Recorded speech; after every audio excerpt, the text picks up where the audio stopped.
Welcome back to another episode of the Startup Therapy Podcast. This is Ryan Rutan, joined as always by my friend, the founder and CEO of startups.com, Wil Schroter. Wil, speaking of friends, as founders often, I think we have this feeling that we want to call our startup a family, and Hugfest culture can feel great, right until you have to fire cousin Eddie. But maybe early on, especially, we want to be everybody's friend. Right. But I think one of the things we want to dig into today is does everybody actually want to be our friend as the founder? Does everyone want to reciprocate that relationship? Where are the boundaries? Where do we need to draw these lines between, let's say, healthy empathy and the potential for a liability hangover? Yeah, it's a great way to put it. It didn't occur to me for a long time that people wouldn't want to be my friend. Right. And this isn't me being narcissistic. I mean, it's just me being more just unaware. So, Ryan, early in our careers, we both got started, very early, in our early 20s. And at the time, everyone was just naturally a peer, right? Yeah. So all of my coworkers at Blue Diesel, my first company, the interactive agency, were all my age or older. And by older, I mean I was 22, let's say, and they were 26 or 24. I remember we had one guy that showed up and he had turned 30 and we gave him endless crap. Sure. we bought him a cane. It's just it. And what was funny is, as crazy as it sounds now, right? What's funny is we're fairly serious. We're like, dude, you're aging out, right? Right. Yeah. But on a relative scale, it was significantly older. But I think there's something to that, Wil. And it'd be interesting to talk to some founders who started a bit later in their founder career to see if that same muscle got built. One of the things that I realized was that because of the age at which I started and because of the things I was foregoing by virtue of having started a company, we've talked about this on other podcasts. Right. Wasn't going out to parties, didn't join a frat, wasn't dating a lot, all these other things that I was foregoing, and late nights working, right? Right. Always on, thinking about the business. So I didn't have room for socialization, friends, and other family. So I adopted or wanted to adopt my colleagues as my friends and my family based on my own need.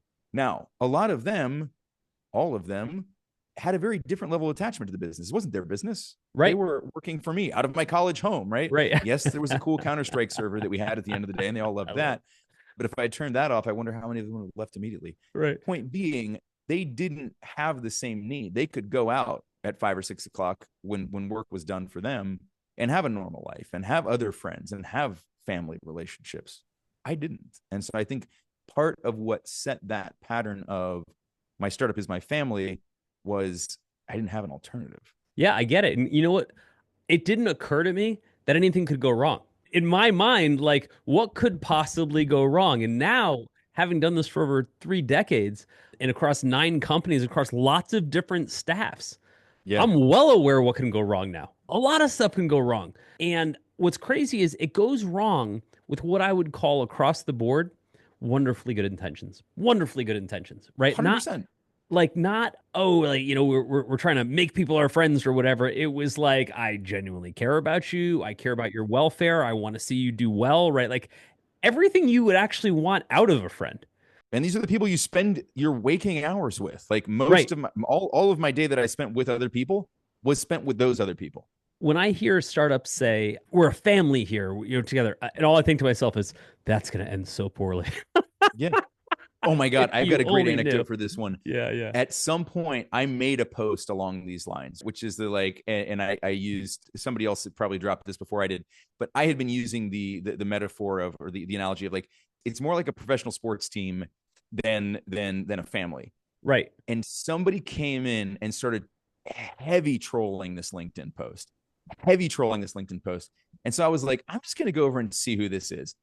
Some management consultant guy, right? I don't remember who he was at this point. Some management consultant guy.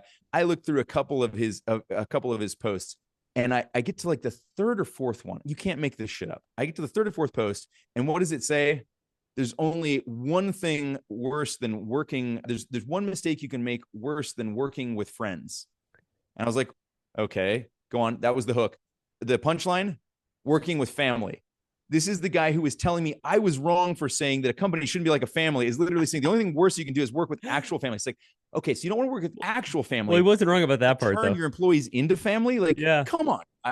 I think there's a ton of genuine danger here.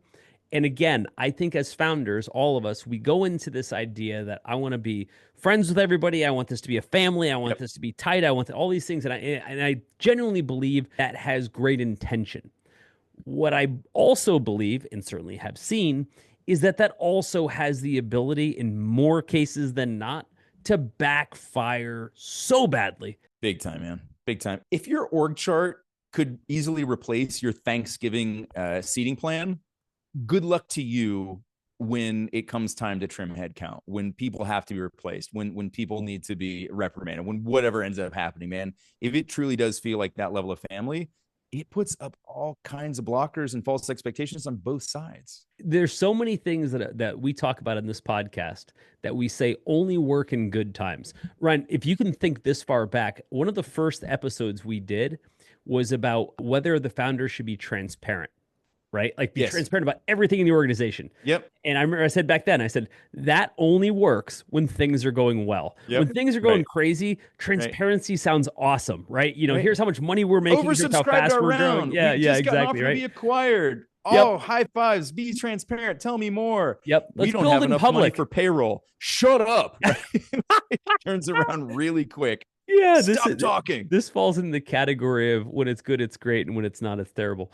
Let's unpack this a little bit. You know, let's kind of break down like where it falls off, goes off the rails, why, and kind of what we should do about it, right? Kind of how we should approach it. Yeah, because I think the startup family myth is like, it's super seductive, right? It sounds great. It does sound great. And I think it's one of those things where we might even enter into it with slightly different thoughts. And then I think as you realize how is it you always put it, running naked into the abyss. Yeah. When you're running naked into the abyss, you're like, it'd be nice to have some friends and family around to help me out through this, right? And so then I think even if you started off with the intention of like, no, I'm going to run this very professionally, we're not going to, all of a sudden those lines get really blurred because you have an emotional or psychological need for that. Let's talk about where that comes from. Okay. And you've talked about it in a number of ways, but I think the startup experience breeds it. Okay. So the first thing you deal with is shared risk, shared terror, right? So it's like, hey, we're all in this together. We're all putting our hearts in. We've all risked significantly to be here. So we have that commonality. It's soldiers in a foxhole. We're all fighting the same battle together at the same time, which breeds incredible trust, bonds, communication, et cetera. And all those are wonderful. All those are wonderful. However, where it starts to break is often that bond that has to do with being in a foxhole together gets mistaken for a different level of friendship, or the concept of friendship gets mistaken for work, right? And so you and that person are fighting side by side, and it feels like, oh my God, we're so tight, we're so close. This is, my brother, my sister, like the family, right? And then things go sideways, and you're like, huh. All of a sudden, that metaphor of family doesn't hold up at all. It doesn't. And I think the challenge there is that we misinterpret shared context as shared perspective, right? Yeah, or friendship. We can go through the same context and have very different perspectives on. I think that we start to superimpose our perspective on the folks around us sometimes, and that can be really tough. But again, where does that come from? It comes from the fact that we talked about this podcast probably 20 other times in different ways, but when we need somebody to talk to, who else are you going to talk to? Your friends and family this person do not has perfect have, context. So they don't have any understanding of what you're going through. So at least with the team, there's the shared context. They understand some of the struggles, maybe at the same level you do, but they have more shared context than anyone else does. But that does not mean they have the same shared perspective, right? You're looking at it down from the top. They are not. They're some version of looking up to you or at you. And that's going to be very, very different for them. There's also not a lot of relationships or situations. I think this is important for the construct of friendship. There are not a lot of other situations where we become friends with someone where there could be a very specific externality that forces you apart, right? Ergo, we lose a funding round, right? Her name was April, but yeah. It was April, screw her. No, but like one of the interesting things about a startup, and we did, again, one of our first episodes, we did an episode around what we call startup shedding its skin. That as a startup grows and evolves, the people within the startup, sometimes the founders inclusive, don't always grow at the same rate. Right. And so when you're first starting and the guy who came in as the CFO was the only person that took an accounting course in college, right? So that was his credentials. As the thing grows and you need real finance from a real CFO, that guy's out of a job all of a sudden. And you feel shitty because you're like, oh man, he was in it from the beginning. He worked so hard. You know, this is somebody I care so much about. And it's like, yes, but the circumstance has driven a wedge. The circumstance has kind of pried that apart. And the problem in startups is that circumstance is almost a given.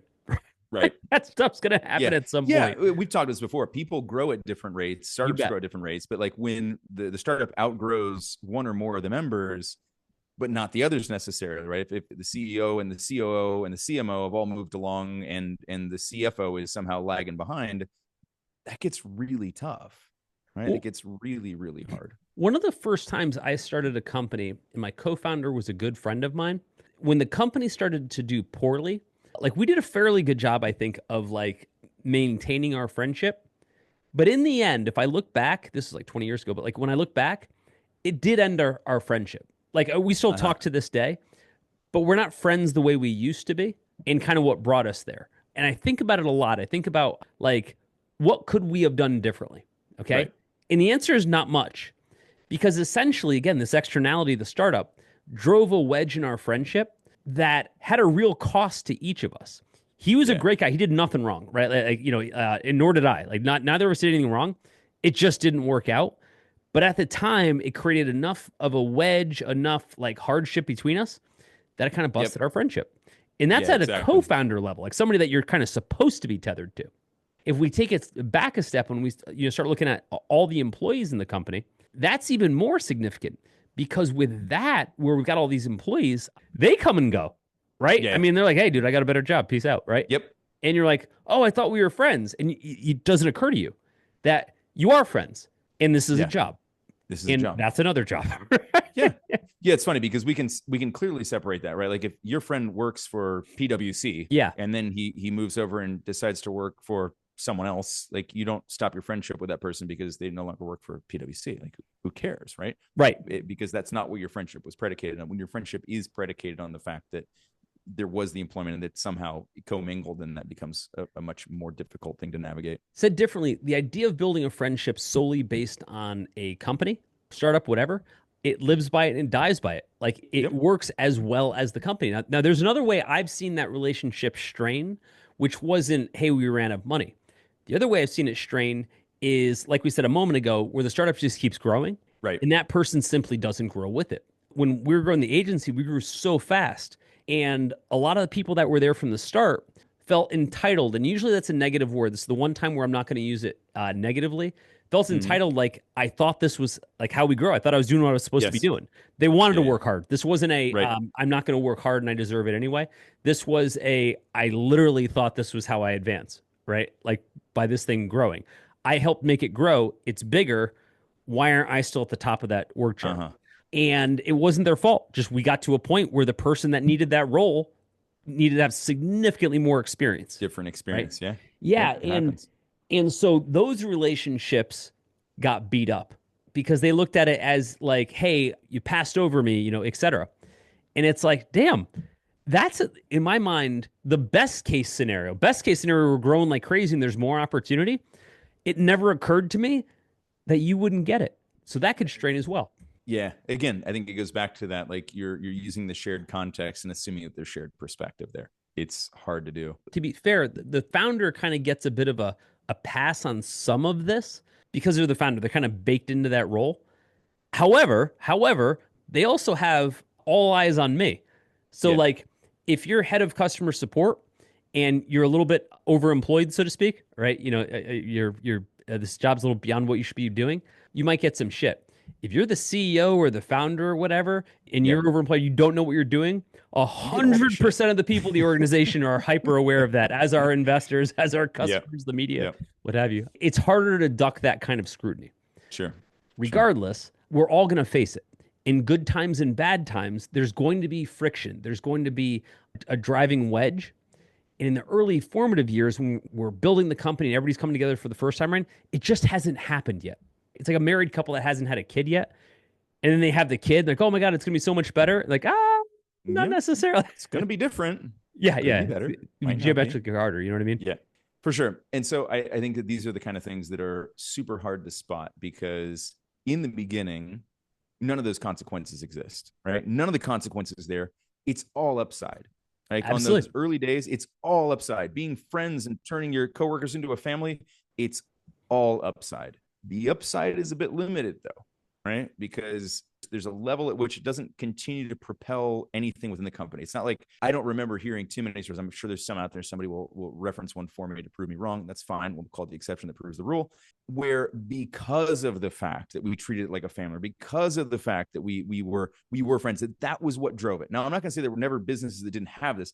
Show me objective proof that says because this, Right. and there was something that I wouldn't have otherwise done, but because I considered you a friend, I did this, and this led to the success of the company. I can't name a one, right? I can't name a single one. Right. And so again, there's a peak, there's a limit to what the benefit of doing this is, but it feels so good in the beginning that you'll do it. And then there's just a super diminishing return. And there's a bunch of really, really heavy taxes that can come out of this when it goes south. Right. Well, and again, I'm going to say those taxes are inevitable, right? It just in the early days, you don't see them. Again, I'm going to put it like marriage. But I think there's a side of this that we should also explore, which is it's not just that this thing could backfire on us. Yeah. It's that I don't know that the employees signed up for it either. No, I think that's the implication is right. Like, I'm going to make us all a family. They're like, I have a family. I'm not even that fond of them. I don't want another one. Right.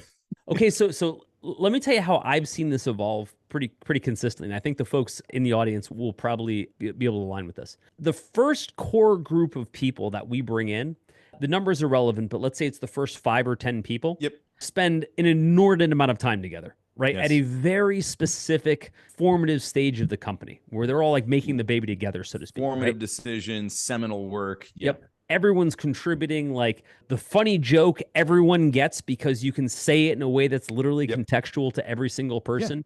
And everyone has that shared perspective, etc. Now I'm just making this up, 50 shows up. Okay. Yeah. And they don't give a shit about any of that. Right? They don't care about your inside jokes. They don't care about like the fact that you want to go out for beers. They don't care about any of that. They took I just did this last week. What's that? I just did this last week. Do you remember I referenced an inside joke that I think you, me, and one other person got? And it didn't occur to me until no one reacted that no one else had that shared context. I had just forgotten how far back that was and how much the organization has changed.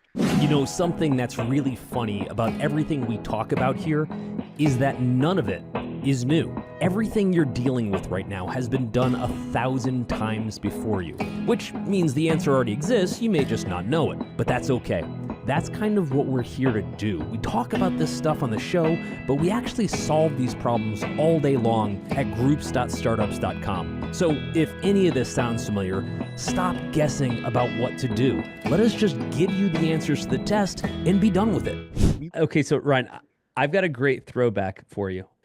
Early in the days of this company, you'll remember who this person is, of course. I'm not going to say who they are, but we were a very freewheeling family. Right? Everyone was super tight. If I'm being honest, it was almost all dudes at the time, right? So it had a very kind of frat feel to it. And we hired a woman out of college, maybe a year or so out of college. Pretty straight-laced, pretty buttoned up. Definitely not aligned with how this company was running. She was not in the bro adjacent space. She was not in the bro adjacent space at all. And this is my fault. Did not occur to me that was a problem. And it wasn't a matter of being insensitive. I didn't understand the delta, right? Because up until that point, we didn't have one. Everyone was on team bro. I know that has such a horrible connotation right now. It wasn't, well, maybe it was that bad, but I don't know. Point is, everyone was so happy to be there, right? It didn't occur to me that someone could show up in this environment and not enjoy it. Enjoy it. She showed up in this environment. She did not enjoy it. Right? Yeah. Now, to her credit, I even said this to her, years later on her last day. I said, you fundamentally not only changed the cultural course of this company, some for the better, some for the worse, but you also helped me understand it. Like, help me understand the delta. So she her credit and all of our benefit, right? Yes. She sits me down. I can tell, like, this is welling up in her, okay? And she's like, Will, I don't feel like the culture here is as professional as it's supposed to be. And I'm like, high fives, right? And she's like, no, not high fives. Fist bumps? Exactly. Chest bump, right? And Yeah. again, Ryan, you and I are two of the most empathetic people I know, right? Like, and so before you hear this and say, "Oh my God, those guys are a bunch of douchebags," you're probably right about that. But please understand that, like, we also listen incredibly closely. And so And we she care. sits down and Doesn't mean we're not ignorant sometimes. yeah, exactly. Look, we all make mistakes. And so she sits down and she's like, "Look, we've got rap music playing all day throughout the office, right? Like, it's High fairly five. inappropriate, right? Yeah, exactly, right? I was like, to take that off the website. Is it making it hard for you to hear the NBA Jam machine? Because Yeah, we could turn she that was up. like, people are playing video games in the middle of the day, which is very distracting. She said that people talk about their personal lives with no Mm, boundaries whatsoever. And at the time, I'm like, okay, fun, please, thanks, right? But I realized, and again, this is to her credit, she made me realize that because we were on board didn't automatically make everyone else on board. correct. And I was like, damn, that's heavy. Yeah. It's back to that same. It's that shared context. We were all in that same video game, testosterone-driven rap background music environment, but the perspectives were different, right? Well, at least one or two of them. And she was, I mean, obviously she wasn't wrong. And I remember coming home and talking to my wife about it.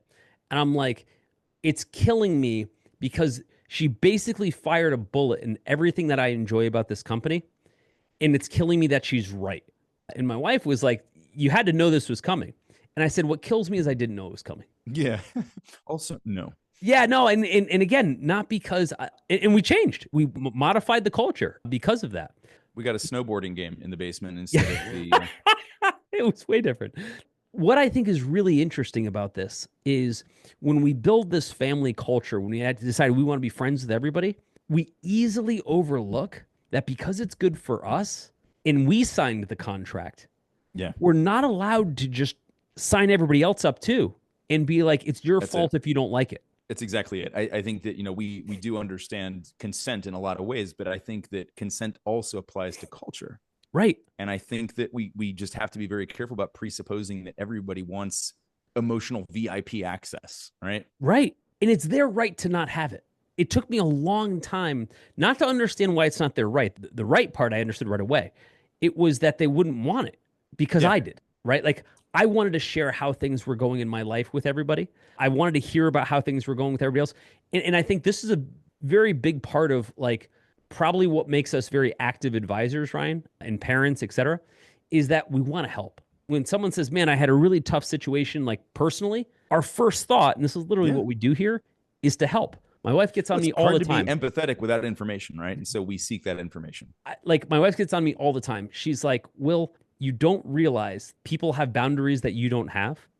And even when you're well intentioned, when you're trying to help, you're still crossing a line that someone else may have.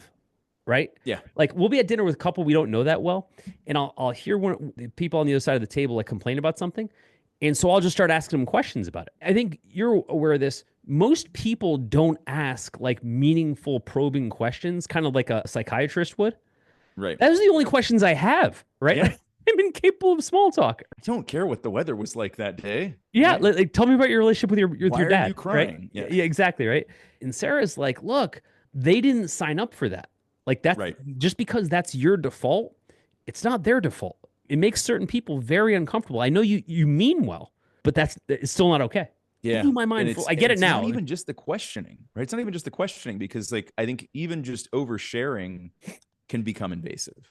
You may be exposing them to things that they don't want to know. But I think the larger symptom that I've seen when I've become guilty of this is that people feel like they have to reciprocate. 100%. Yeah. Right. They feel like, because you're doing this, you're trying to draw this out of me. And maybe I probably was, right. But again, from a well-intentioned place of wanting to be able to be empathetic and wanting to understand, what your context is. But not everybody signed up for that. Like you said, right. They're here. I'm here to do my job. I'm here to like run social media. I didn't ask to join your therapy hour, right? Either as doctor or patient, right? It's not why I'm here. So I think for me, it's like at this point, I still do welcome those interactions. I don't shun them. I don't push them away. I don't deny them. But I think the thing I'm trying to do at this point is to default to professional distance and let the team invite deeper, more personal rapport. Yeah. And I got to say, I hate it. I hate it. Yeah. I'm Well, doing it's because we're exactly what you're impatient. doing, and I It's hate because it. we're impatient. No, We want to know. it's because I literally want to be helpful. When I see somebody and it looks like they're struggling in some way, my first instinct, even as strangers, I don't even know who they are. My first Right. instinct is to try to be helpful. Yep. Again, I'm the person that when I see you you're got a flat tire on the side of the road, I will pull over to help you. Right? Yes. Like that's my first instinct. And it doesn't occur to me that you wouldn't want my help. Right. And Yeah. again, that can be annoying in its own right. But now if we institutionalize that, if we make it so that like, hey, you joined this company, and I guess we're all going to share how our weekends went, right? Yes. And you're at lunch or in a conference room or something, and you're like, I don't want to tell you guys what I did this weekend. None of your goddamn business, right? The emperor's new clothes come to mind. Like it's one thing when the emperor is walking around with his new clothes on, and everybody has to suffer through seeing the emperor nude. It's a very different thing when the emperor asks everyone else to don those clothes too, or they feel like they have to. Then it becomes a very different situation. And I don't think we do it intentionally or deliberately. No. I think it's done by circumstance. I think we create this culture where you and I in a meeting start talking about how our weekends went or Yes. how things are going with our kids. And then by proxy, everyone else in the meeting assumes that they have to contribute at that level, Yeah. especially if we're Yeah. their boss, et cetera. And that makes people freakishly uncomfortable. Now, Yeah. some people are like, this is awesome. And they gush and they can't wait to talk about what they were doing that weekend. Where it becomes a problem is for that employee that I mentioned from years ago that was brave enough to stand up and say, hey, I'm not okay with this. And have us go, really? And not in a way where like, she deserved that recognition and deserved the Yep. response. What threw me off wasn't that she asked; it's that it didn't occur to me that she would, and that certainly left a mark in a good way. I also think that as we get into this, if we look, Ryan, if we look at both the side of it where we're overstepping a bound, like we're sharing too much, and the side of it where maybe our employees don't want to, Yeah. I think we need to step back and say, I've got to tread very carefully on this notion of what these relationships are or how deep my relationships are going to be with people. Because, one, if I invest heavily, again, that wedge that's going to break this thing is right around the corner, right? Yeah. Just the nature of startups. They're very fickle, right? Shit's going to go wrong. And things can go wrong in a positive way, too. People think, oh, Sure. we're out of money. Things can just scale very quickly, and that person doesn't, make sense for the job or just anything. Or there's another version where that person has nothing to do with what the company's doing, just like maybe doesn't get along with people anymore, or just like Right. is maybe just a bad apple, right? Yep. They're your friend, but nobody else likes them, things Nobody like else. Yeah. Yeah. that. And then the other side, like I said, is we're creating a culture that almost demands this level of inclusiveness, of like openness, of et cetera. And while those words sound great, they don't always apply. And especially not when they become the currency that feels like it buys you into the club. Totally. Right. Yes, That's absolutely. where I think it really goes south, where it's like, well, I have to have something. Go home and talk to your partner. Like, we're gonna have to adopt a cat or something, so I have something to talk about. Right? Everybody's talking about their kids. Like, I gotta have something. I gotta have something to contribute here. It's so funny you should say That's it. where it becomes really problematic. I remember having this feeling. Okay. So Yeah. when we were growing the agency, it was getting bigger and bigger.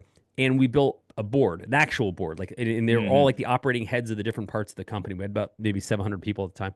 I was the youngest person in that room by a lot. Now, when I say by a lot, I was probably 26 at the time, and the average person there was like 42. But everybody had 5 kids, or so it seemed. Everybody loved golf. Everybody had all these things that had nothing to do with me. And I remember then we'd go on client meetings, and we'd be with client from Best Buy or BMW or whatever. And that dude would be 42 years old with 5 kids and a golf membership. And all people would talk about instant camaraderie, right, was 5 kids and a golf membership. And I remember thinking like, this sucks. And feeling so on the outside, feeling like I'm not even kidding. I took golf lessons just so I could know what the hell these guys were talking about. Cause they thought their golf puns and jokes were so goddamn funny. And turns out they're not. They're actually super stupid, and I have no idea why people get so like worked up about them. You're like, oh, overshot on that one. Oh my god, right? And everyone's like belly laughing. I'm like, what the hell is going on here, right? But I remember feeling so much on the outside because they had a compact between them that this is what we're going to share, this is what we're going to value, and if you contribute, you get high fives and respect. But if you don't, you're ousted.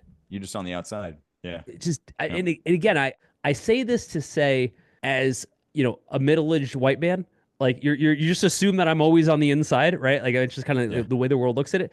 And yeah, we're sometimes on the outside too, and it also it does feel really shitty. And now you think about like the instantiating that into a culture, however you build that culture. I'll give you an example. There are certain cultures. I'm going to use Google in this case. Okay, that was and is an incredibly liberal culture, and they've had wildly big problems with folks in their culture that were not Mm. liberal, right? Yeah. If you remember that one developer that they had Yep. that sued Google and I think won for like $100 million, Yeah. Yeah. It was a, yeah. basically saying like I don't identify with your politics, etc., and I got fired for it. And I thought to myself, it's a problem because it lacks a certain amount of self awareness on Sure. within Google as to the culture they had created, well intentioned as it were, that it was actually becoming a problem for itself. You know what I Yeah. mean? Yeah. Anything taken to an extreme tends to do that. But I think it's interesting, right? Like, I think this is where like we have to be careful where founder ego enters the mix here and can absolutely stomp all over organizational clarity, right? Like where we start to believe something fundamentally and we want to make that true. Does everybody else want to, right? Going back to Right. that whole, culture needs to have some implicit consent to it. And I think, kind of back to your point around like, I just want to fit in here. I want to be part of this. Wanting to be liked should not be equal to being effective. And of course, that's not what we're trying to create.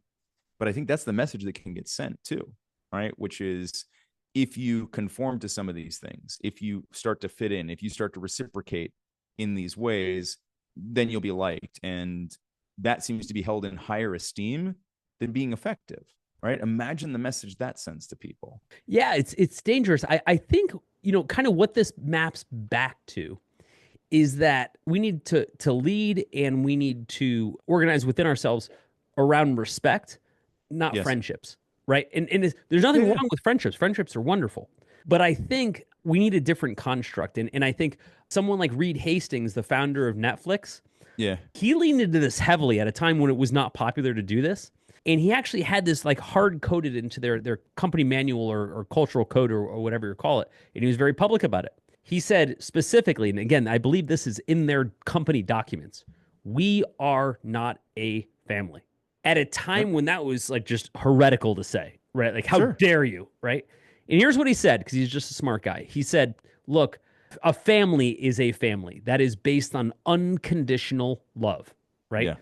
If Uncle Eddie is a jerk or he's the coolest guy in the world, he's still in the family, right? This is not that. He said, we're more like a professional sports team. Yeah. He said, we share a common goal, we share a common good. We may even share common values. But ultimately, if we don't all contribute and perform equally or as well, we get Yeah. benched or removed from the team. And I thought that was a much better metaphor.